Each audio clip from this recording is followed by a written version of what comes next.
Welcome guys, and in this video I'm going to show you how you can basically equip skin in Rust. So there's two ways how you can do that.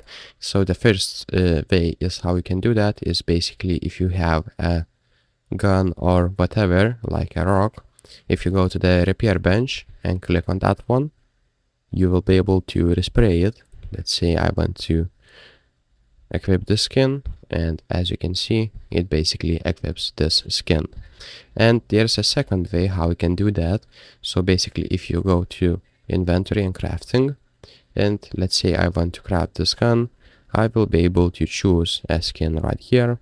Let's say I want to have this skin right now, and if I craft it, I will get this skin, as you can see. So if this video was helpful, please make sure to subscribe to Guide to Everything, comment down below for the algorithm, and see you in the next one. Peace.